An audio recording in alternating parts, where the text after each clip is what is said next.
Richard, everyone fit and raring to go? They are, mate, yes. Excitement in camp to get going, yeah, clean bill of health. How are you feeling ahead of this semi-final? One game away from a World Cup final, what would it mean to you and the guys to get there? I think it means this game itself means a great deal. We know the stakes are high, but we have to treat this as a game by itself and not play what next week might bring. So we're fully focused on playing one of the best teams in the world. And very few people are giving you a chance. Does that make it a free hit? Does that take the pressure off? It's a World Cup semi-final. There's no way that you go into that game without feeling something. That's a good thing. As for being written off, that's been for a fair while now. But is the pressure on them? Well, I think if there is, they've shown that they can deal with it. They've dealt with it last World Cup, they've dealt with it in numerous games. So, yeah, not something that we'd have been clinging on to. What do you make of the challenge ahead? Kevin Sinfield said he was in awe of this Springboks team. How do you feel about what they're going to bring? I was just super impressed with them as an outfit. Evolved a little bit, but without changing their DNA, which we know is incredibly physical with a good kicking game. On the back of a rush defence, so stuff that we're going to have to deal with, but we need to make sure that we're giving them some food for thought as well. It looks like torrential rain forecast. Has that come into your planning, your training, preparation? It definitely comes into our planning, yeah. So look to the weather forecast, lads have had some wet balls as it would normally be the case in these sorts of weeks, and talking about what that means for you, in your units and as you an individual, so yeah, definitely part of our planning. Tom, Elliot, you were both there 4 years ago in that final. Just your memories, and can you harbour that pain at the full-time whistle and use that, even if it's not in your fore memory, but use that as motivation at all? Yeah, obviously it was disappointing 4 years ago, but I think the feel around this team is a very different team. Obviously I had a bit of time out from this squad, and then to come back in, there's a different feeling within this group, so we're going to try and harness that, and what all of the last sort of a year, 2 years planning gone into this to hopefully perform to our best on the weekend. Tom, same question. Yeah, no, we're fully excited to go after this week. Springboks they've changed, they've developed their game. They've matured, and we have as well. So I think this is going to be a clash where it's two very exciting teams going at each other, and we can't wait to go. What did you learn from that night? About yourself, about them?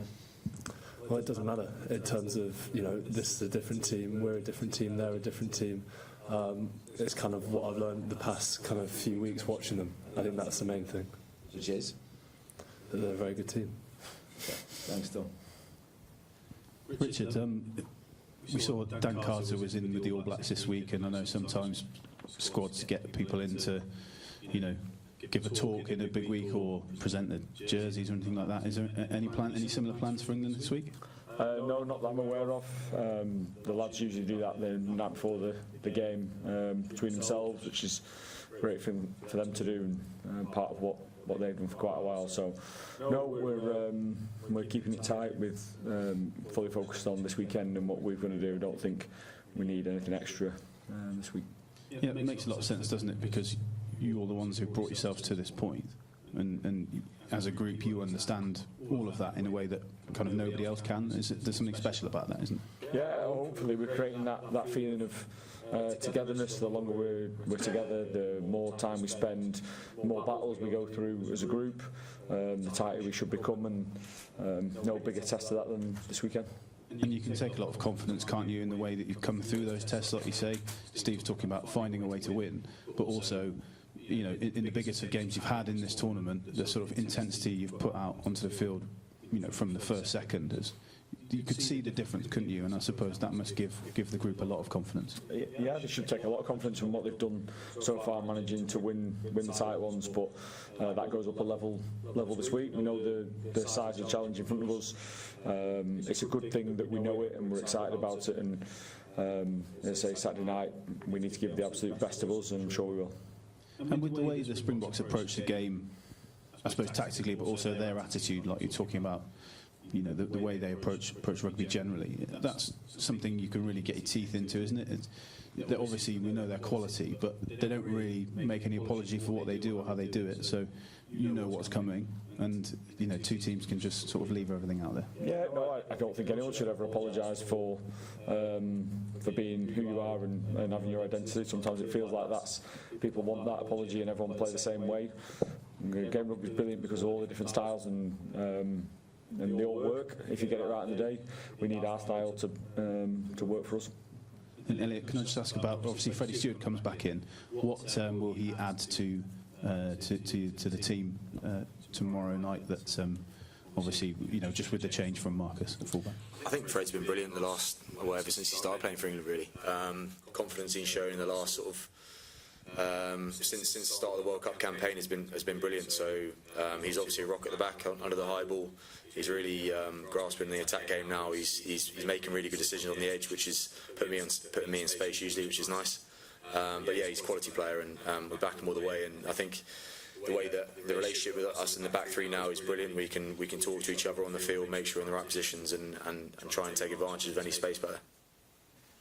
Richard, could I just ask you one about Alex Mitchell? He'd be the least experienced of the 3 nines you've got, but you must have serious confidence in him. What do you want to see from him?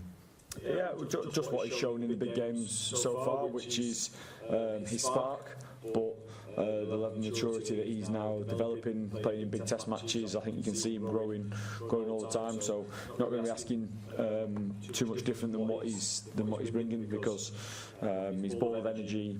He is live wire. If there's anything there for us in and around the ruck, we know that he'll take it. Has anything surprised you about working with him since you have done this kind of summer? I suppose how he takes the next challenge, quite unfazed. He's not a player who seems to carry a lot of worry, which is a real strength. Going to game, you know, those positions, close quarters, close to the action, that is a real strength that he seems to be pretty relaxed going into games. Hi Tom, we've heard this week from Kevin Sibbald talking about the team having no regrets and not leaving anything out there in a game like this. And Johnny May early in the tournament talked about he sometimes gets driven by this fear of failure, but everyone's different. What do you play on for yourself? That motivates you for a game like this? Do you think positively about it, or do you sort of say, I don't want to feel the other side of it, if that makes sense? Okay, yeah, I think it's a semi-final. I think if that's not enough to get you up for a game, I don't know what will. So yeah, you're right, everyone's different. Ultimately, we do have to get on the same page and get that buzz and that feeling, and everyone will go about that differently. You know, we've got over 24 hours now to do that. Everyone takes their own different plans, but for me, there's no better place you'd rather be than a semi-final against South Africa. You look at their team and you look at our team, I think it's properly exciting. Do you take personal confidence in the fact that you've played a lot against South Africa and beaten them, and you've beaten them with the Lions, and you've had good days against them? Yeah, I had both. You know, it goes both ways. I've been lucky enough to experience both and understand what it takes, and it's going to be a lot. So yeah, I can't wait to go after it. It's always a great game when you play against them.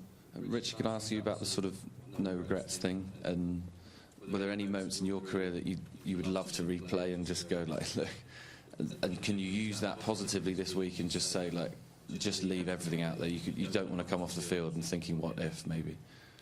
Yeah, I'm probably not one of the few people who get an answer from where you say I wouldn't change anything. I'd change plenty, because you want to win. You want to win those games. You want to win those moments. How could you have done things slightly differently? It's no different as a coach when you're reflecting. But what they can't come into is much this week. It is about this week on the grass. What can we do to get our planning right? What can we do to get our mentality right? And then you learn whether you win or lose. But the losses will probably just stick with you there that bit more. But yeah, nothing that we can hang on to. Without dragging up too many bad memories, are there any particular ones that you think about late at night and go, oh God, I'd love to do that one again? We'd be here a long time, mate. Yeah, we'll be here a long time. Okay, thank you. Richard, you mentioned Springboks, and I think you used the word evolution. Against France, there's some incredible nuances to their game, the way they attacked Bilberry, and so on and so forth.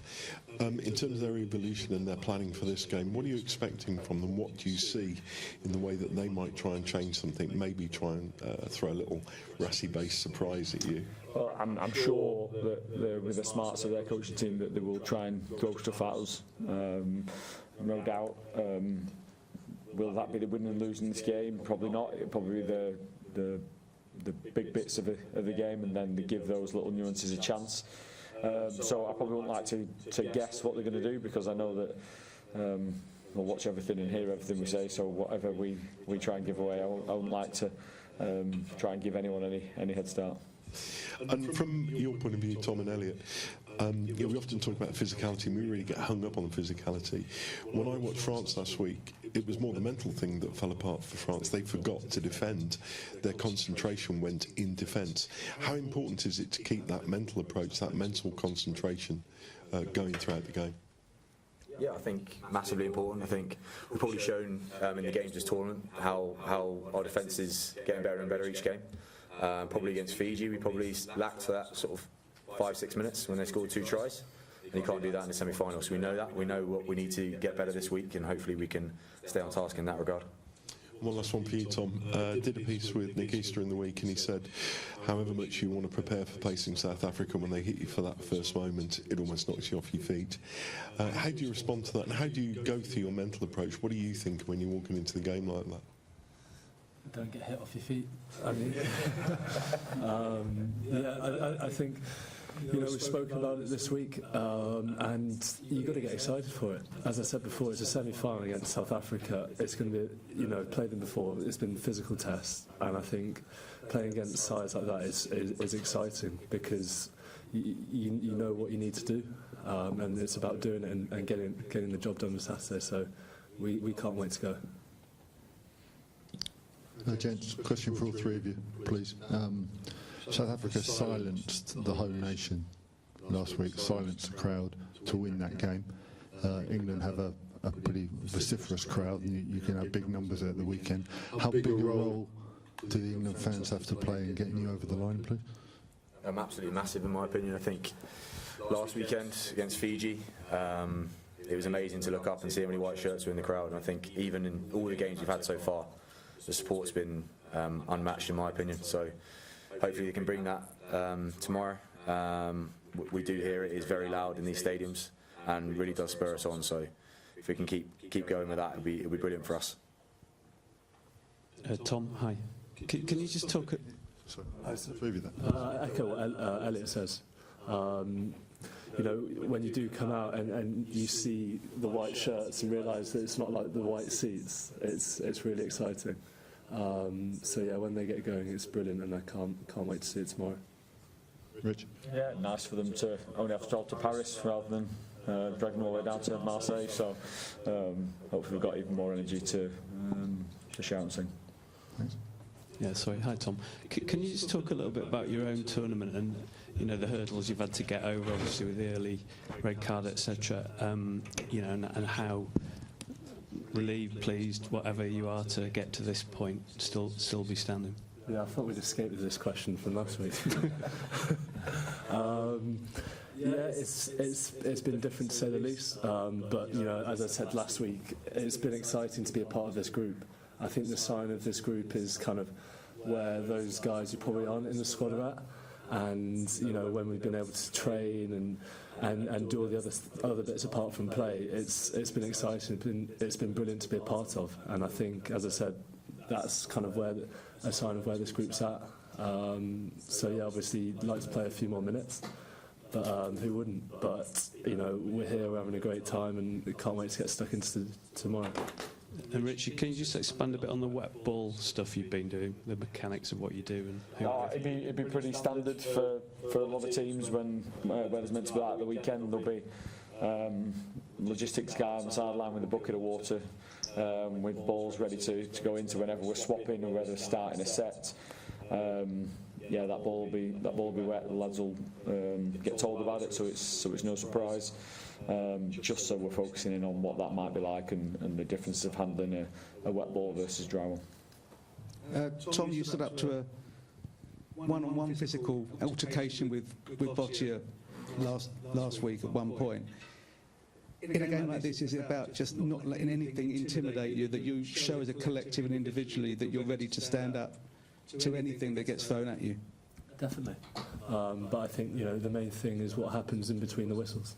Making sure that whatever happens, you're on to the next thing and we attack whatever's next, because that's what matters.